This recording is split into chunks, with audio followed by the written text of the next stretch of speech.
Bueno, buenas noches.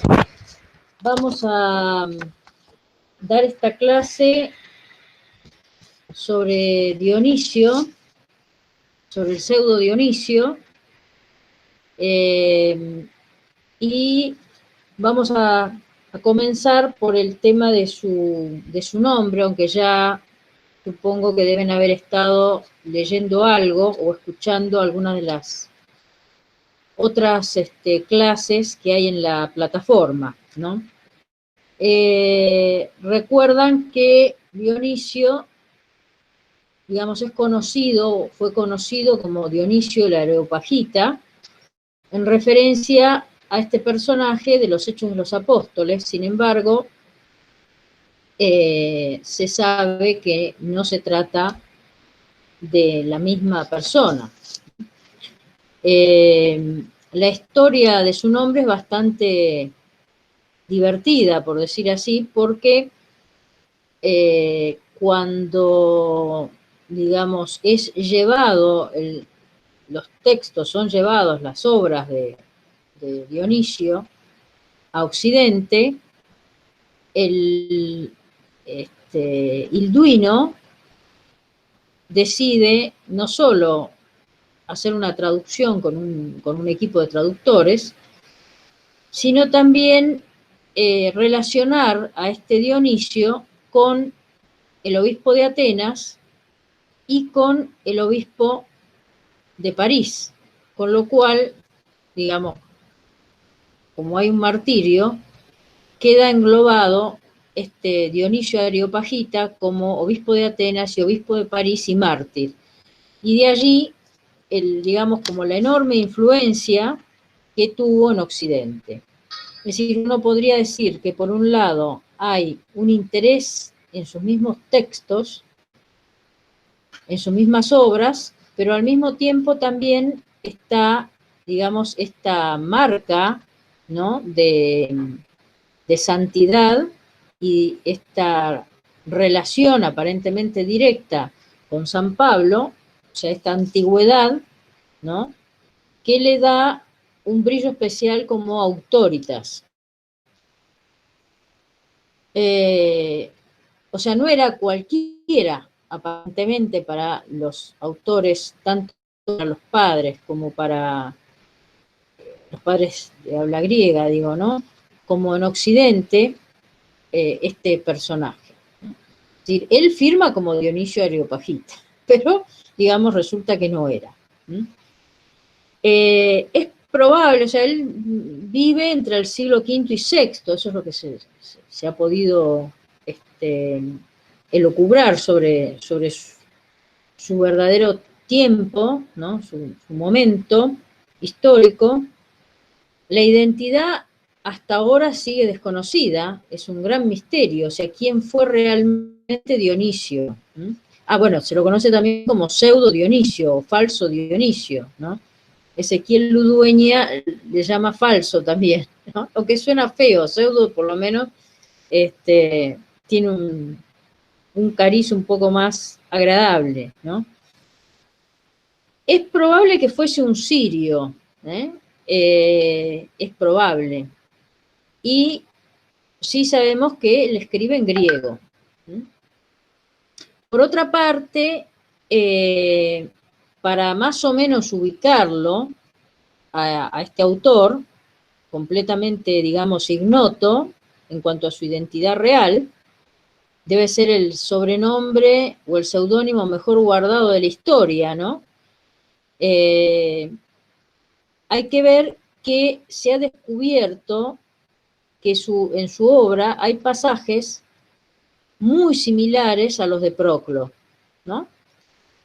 Proclo vive entre el 410 y el 485 y, o sea, que para que Dionisio pudiese utilizar a Proclo, tiene que ser aproximadamente de este tiempo, ¿no? Además, se ha señalado que hay una influencia de un decreto del emperador Zenón con respecto a la querella monofisita. Eso es del 482, esto lo dice Sananjana, y también Ludueña, ¿no? Uno de los dos lo señala esto, y uno puede entonces considerar que, bueno, tiene que andar por este momento histórico, ¿no? En Oriente, entre los cristianos de Oriente, el Dionisio aparece citado por el patriarca de Antioquía, justamente en esta controversia monofisita, en el 533 después de Cristo, y también es comentado por San Máximo el Confesor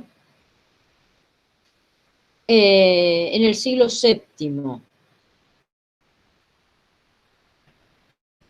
Era también conocido, digamos, por el Martín I, por el Papa Martín I, que lo usó, dicen, en el sínodo de Letrán del 649. O sea, en Oriente, este es un autor conocido en este tiempo, ¿no? Fíjense, de entre el 533, ¿no? 649, o sea, ya en el siglo VI se lo citaba, o sea, tiene que haber vivido entre fines del siglo V, principios del siglo VI, por ahí, haber escrito, ¿no? Por esa época. En Occidente, sin embargo,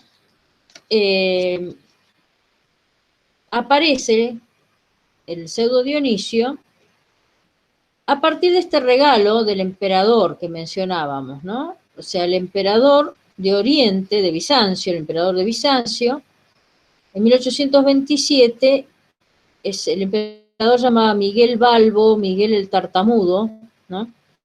Le regala a Ludovico Pío, al hijo de Carlomagno, Luis el Pío, Ludovico Pío, le regala estas obras de Dionisio Areopagita. Entonces, Hilduino, que es el obispo, ¿no?, de París, le pide las obras a Ludovico y las hace traducir. O sea, él mismo colabora con un equipo, digamos, se supone, pero no trabajaban solos, ¿no? Era el trabajo de traducción suponía que alguien leía, otro iba traduciendo, otro iba anotando y así, ¿no? Entonces, lo traducen, pero el problema era que no se entendía nada, ¿no? Con lo cual, creo que es el nieto de Carlomagno, Carlos el Calvo, el emperador de Occidente, ¿no? Acuérdense que el imperio, bueno, ya estaba dividido, ¿no?, en Oriente y Occidente. Carlomagno había, como digamos así, reinaugurado el imperio de Occidente, y ahora estamos, Carlos el Calvo, es el nieto, ¿no? Bueno, y él le pide a Scotoriúgena que traduzca o revise la traducción de Hilduino, digamos, ¿no? Esto ya es en el siglo IX, en el 850 más o menos, por ahí, ¿no? O sea, si en el 827 pasó un tiempo de la primera traducción a la otra, bueno, y bueno, esas no es las únicas traducciones, ¿no? O sea, está esta entonces de Hilduino, que no se entendía nada, la traducción de Scotoriúgena, y que tampoco es él solo, siempre hay un equipo, digamos, ¿no? Después hubo otras traducciones, Juan Sarraceno en 1167, Grosseteste en 1235, ya siglo XII, después el siglo XIII. En el siglo XV hay otra traducción encargada por el Cusano, por Nicolás de Cusa, a Ambrosio Traversari, y otra traducción en el siglo XV que hace Marsilio Ficino. A nosotros lo que nos interesa en lo más inmediato es la traducción, las primeras traducciones, ¿no? No las del siglo XV, por ahora. Esas, digamos, no van a ser en lo inmediato de lo que vayamos estudiando importantes, sino estas otras, ¿no? Las de Escoto, Eriúgena, y las otras dos que son del siglo XII y del siglo XIII.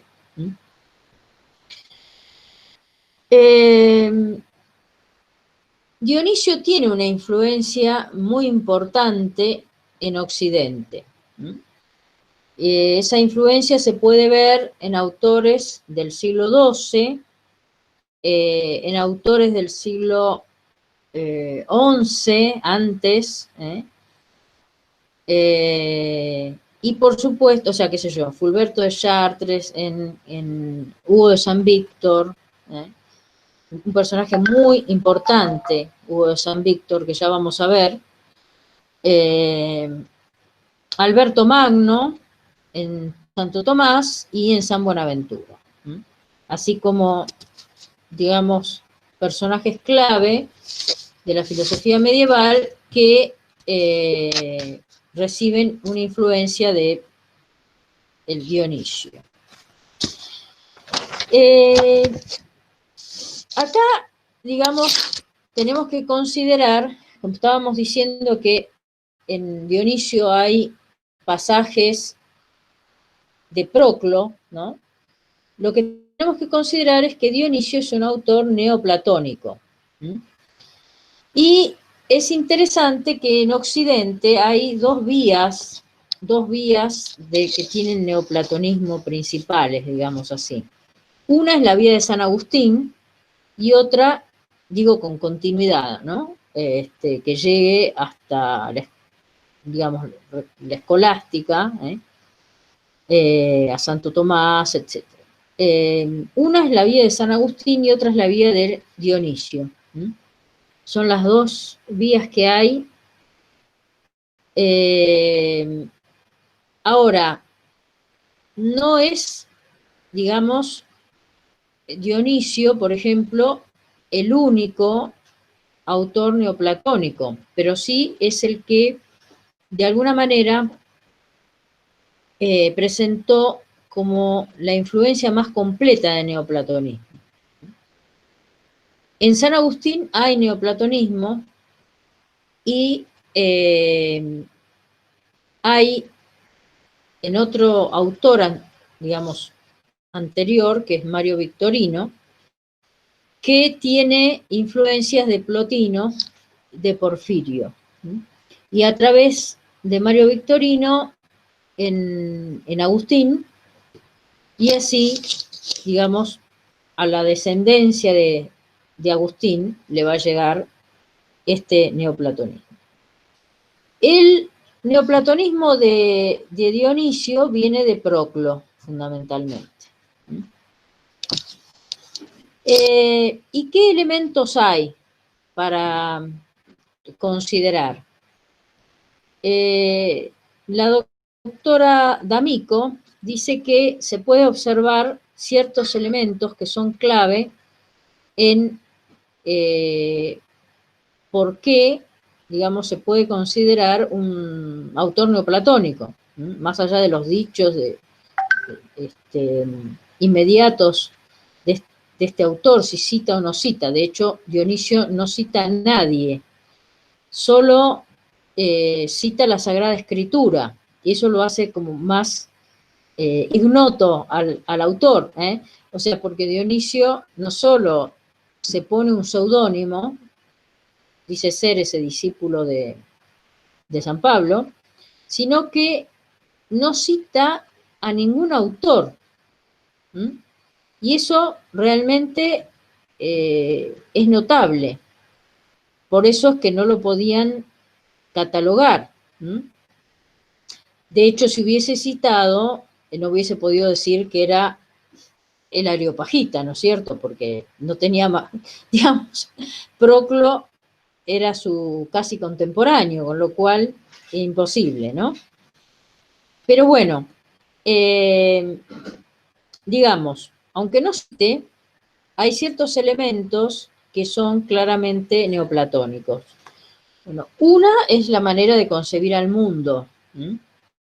Hay, digamos, un principio que es el uno, para Dionisio, sobre todo el nombre que más le cabe a Dios es el nombre de uno.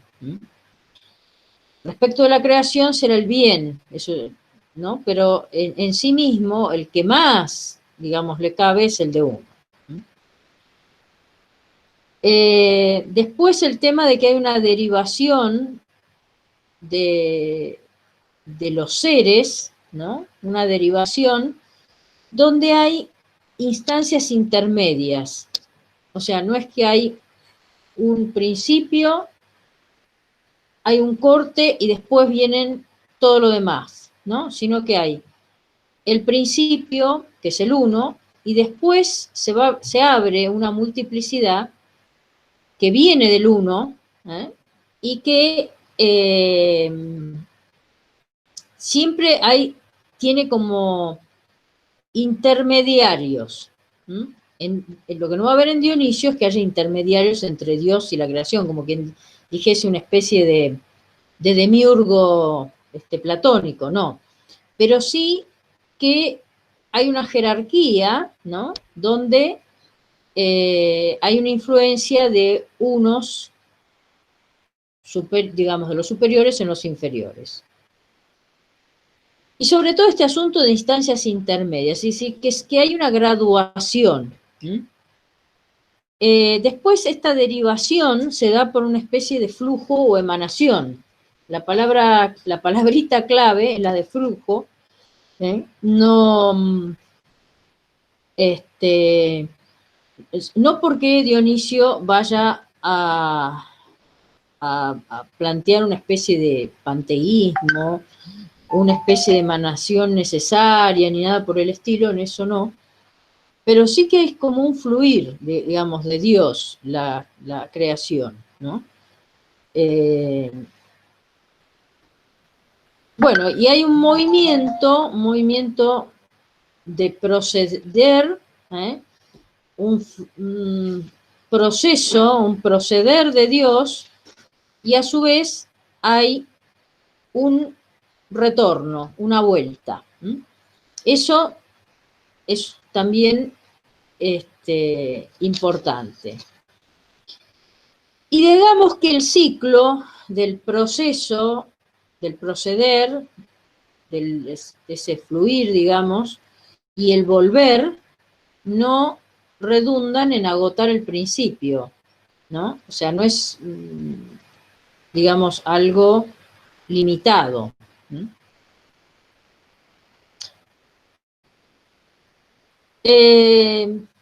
Dionisio tiene varias obras que son, bueno, las que se han conservado. Hay una traducción castellana que creo que se las puse en la plataforma. Después me fijo bien que esté, porque bueno, no sé qué ha sucedido con algunos textos que han, digamos, desaparecido. Si no está, o la subo otra vez a la plataforma, o mejor la pongo en un enlace de Drive que es más seguro, por las dudas, ¿no? Por los temas de derechos que haya ahí, etc.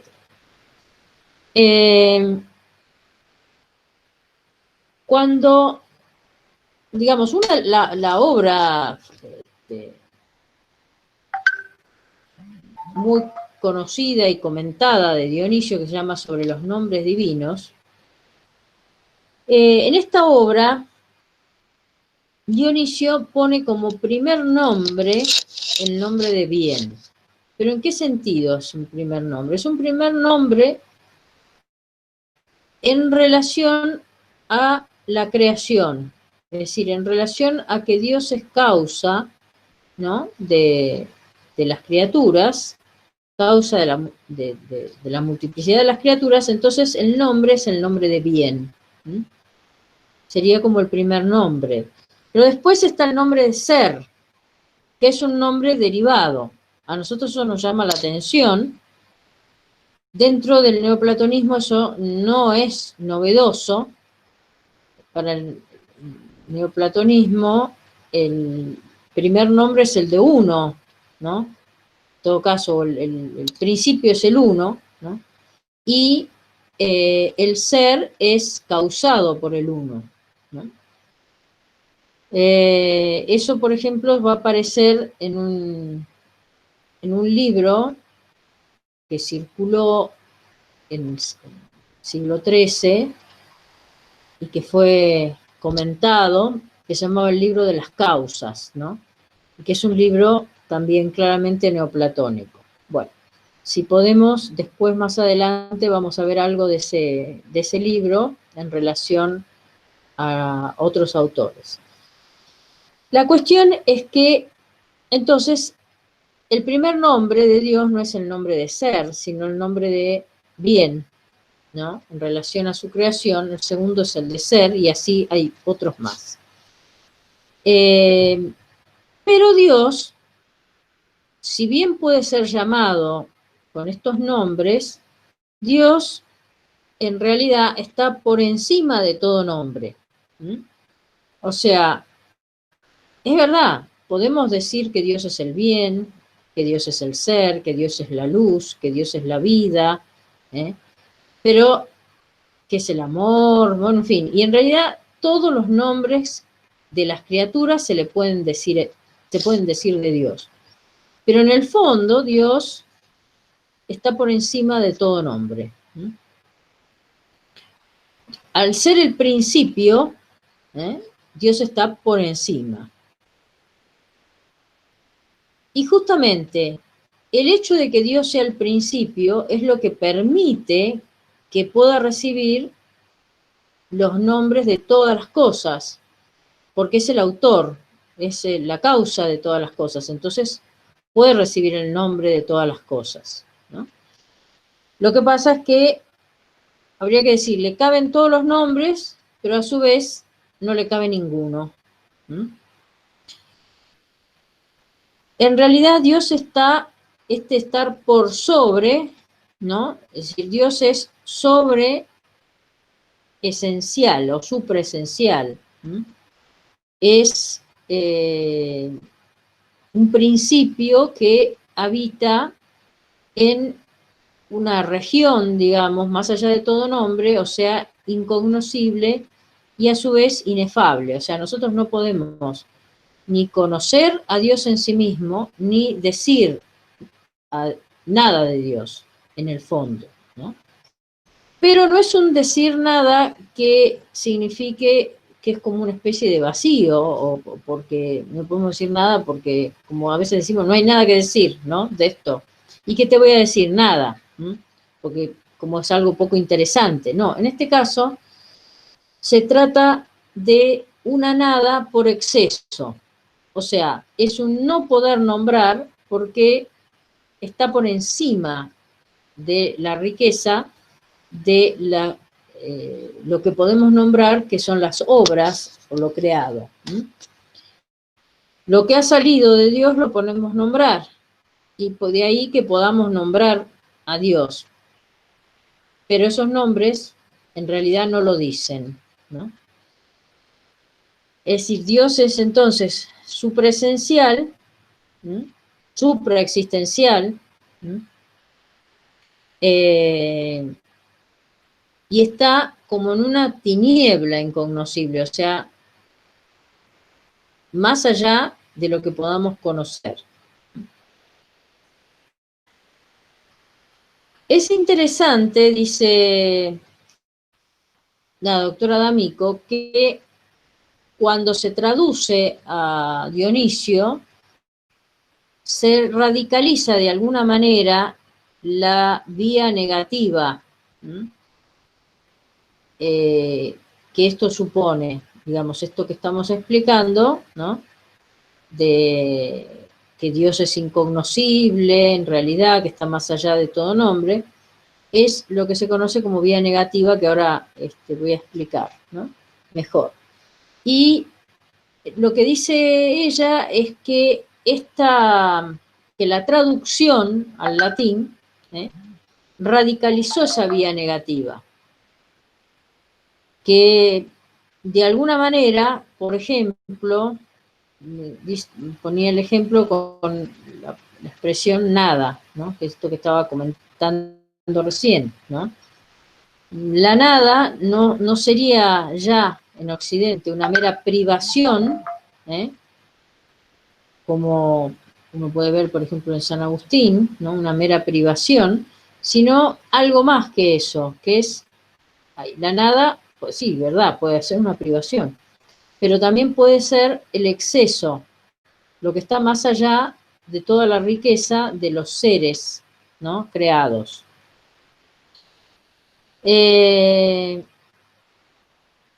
Entonces, por ejemplo, en Dios, para Dionisio, está presente todo, ¿no? O sea, al ser el principio, en él está todo, todo lo que va a emanar, ¿m? O todo lo que emana de él, todo lo que fluye de él como creado, ¿no?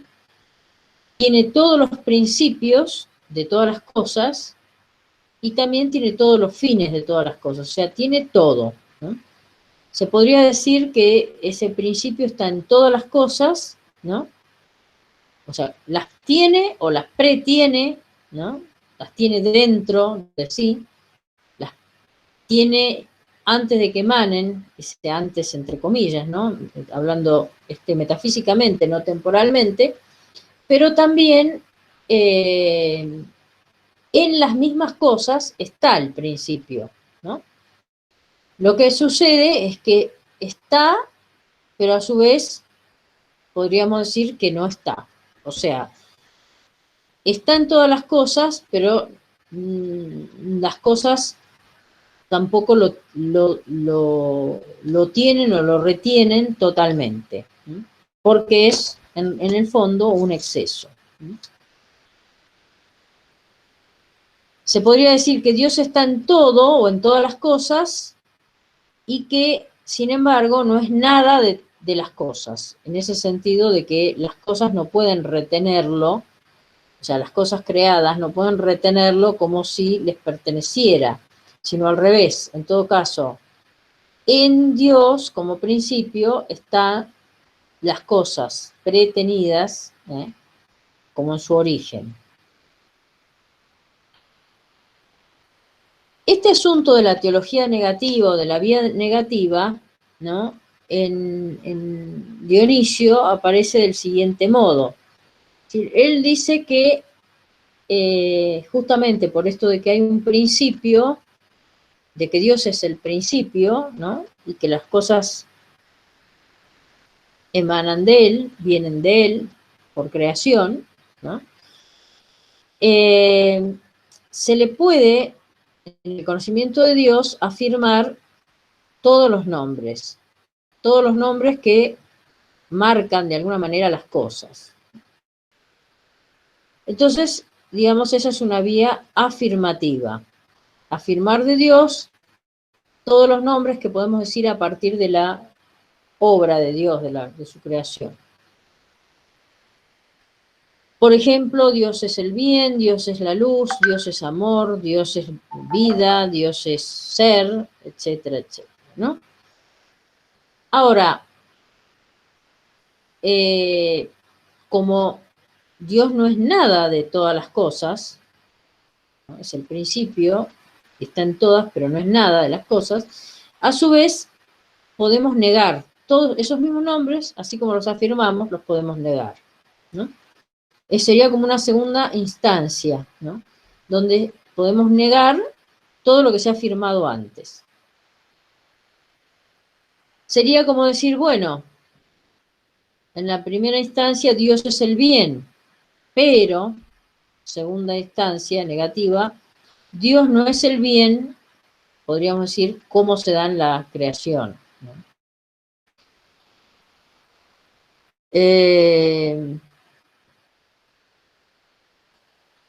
Y esta instancia negativa no es el punto final para Dionisio, para quien en realidad hay como una especie de superación, digamos, de esa negación, que es la afirmación superlativa. O sea, Dios es el bien, pero Dios no es el bien, pero Dios es el super bien, ¿no? El bien super, digamos, o supra, eh, o el supra bien, pues la super bondad. Hay que buscar la manera de decirlo en castellano, ¿no? En griego es hyper, en latín es super o supra, y bueno, en castellano tratamos de usar alguna de esas partículas, ¿no? Entonces, Dios es la super bondad, Dios es, o la hiper bondad, el hiper ser, es hiper esencial, es la hiper vida, es hipersustancial, ¿no? Es la supraunidad, etcétera, etcétera. Es decir, en ese sentido, ¿no? Hay una afirmación superlativa. O sea, y con eso lo que está diciendo es que está más allá de todos los nombres que le podamos dar, ¿no? Es un modo de explicar esta, digamos, que esa negación, digamos, no supone un quitar riqueza de Dios, sino al contrario, o del principio, digamos, ¿no? Ahora, el nombre, en la línea neoplatónica que tiene Dionisio, el nombre que más le conviene, digamos, dentro de, de lo que lo podamos llamar, ¿m? Es el nombre de uno. ¿M? Dios es el uno, es el principio, es el uno. Es decir, la unidad supra, ¿no? O, digamos, está por encima de todo. ¿M?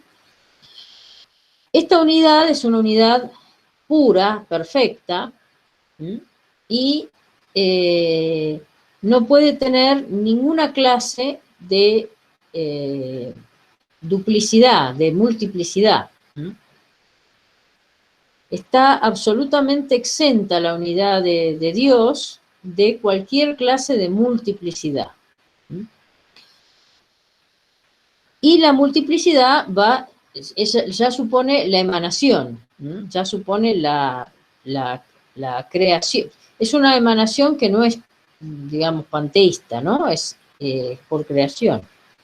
Pero bueno, en cualquier caso, si hay multiplicidad es por la emanación.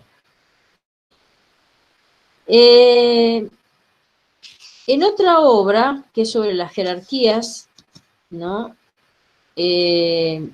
Lo que se puede observar en Dionisio es que todo lo que sale de Dios, de este principio que es uno, ¿no?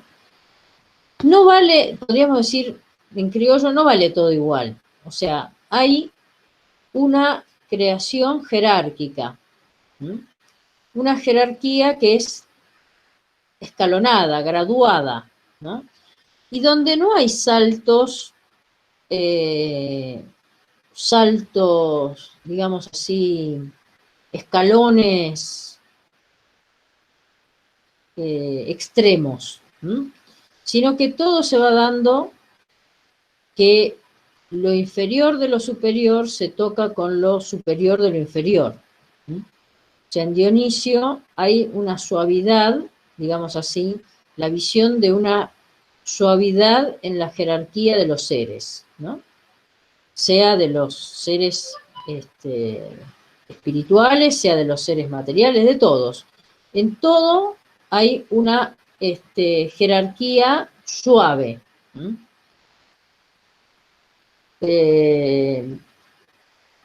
O sea, no necesita Dionisio exagerar las distancias entre los seres para marcar dignidad. Va por otro lado la dignidad. Por ejemplo, no necesita exagerar la diferencia entre el hombre y el animal, porque la dignidad del hombre viene de otro lado, ¿no? Porque en toda la creación, esa jerarquía es suave, se da, digamos, de este modo, ¿no? Entonces, ¿qué produce, digamos, de dónde viene esta jerarquía? Bueno, por un lado del bien, la causa es el bien, ¿no? Por eso en todos va a haber bien, pero también es una jerarquía que produce la luz de Dios, o sea, Dios es luz, iluminando, digamos, esa luz se va como, podríamos decir, como diluyendo, ¿no? En los seres inferiores. Pero así como la luz se diluye, se va alejando de su fuente y haciéndose más débil, digamos, eh, suavemente, ¿no? No es que hay un escalón, tengo más luz acá y de golpe la que sigue hay una distancia, no, la luz es suavemente se difunde, bueno, así se difunde la emanación de la creación del mundo, ¿no? De todos los seres espirituales y los seres materiales. Y en ese sentido también hay una influencia de los grados superiores en los inferiores, ¿no? O sea, hay una conexión, digamos así, de los seres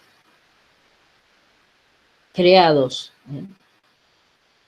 en este sentido, ¿no? Bueno, y por supuesto, esta jerarquía que desciende, ¿no? Vuelve al principio, y la vuelta al principio es a través de los seres intelectuales, ¿no?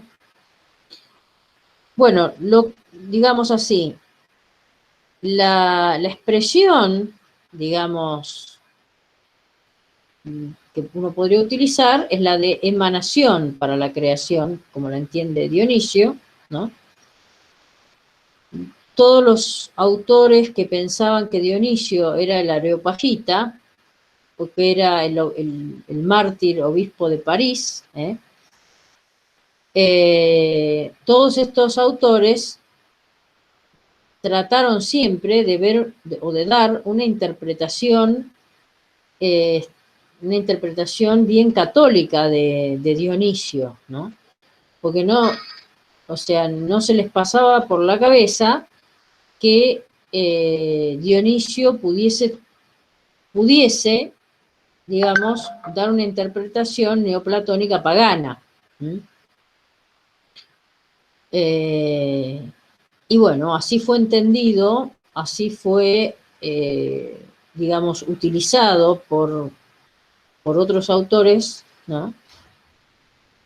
En la línea que el mismo Dionisio probablemente haya querido, porque por algo se puso este apelativo de Areopagita, ¿no? Y, digamos, entonces, la más importante característica que se puede dar con respecto a la creación, como la ve Dionisio, ¿no? Es la idea de una continuidad. Hay una continuidad metafísica en toda esa jerarquía. La idea de emanación ayuda con esto, ¿no? De ver esa continuidad, de que no haya saltos, y también, bueno, la idea de vuelta, porque la vuelta de alguna manera supone que toda la escala sirve para volver, de algún modo, ¿no? Bueno, la idea de esta clase es introducir los textos que vamos a ver en las clases siguientes. Yo les pediría que, bueno, no solo escuchen esta clase, que ahora se los voy a subir a la plataforma, sino que escuchen también las otras clases que les he dejado grabadas. Hay una clase en la plataforma que no es mía, hay un video de otro profesor, y que vayan leyendo lo que encuentran allí. Buenas noches.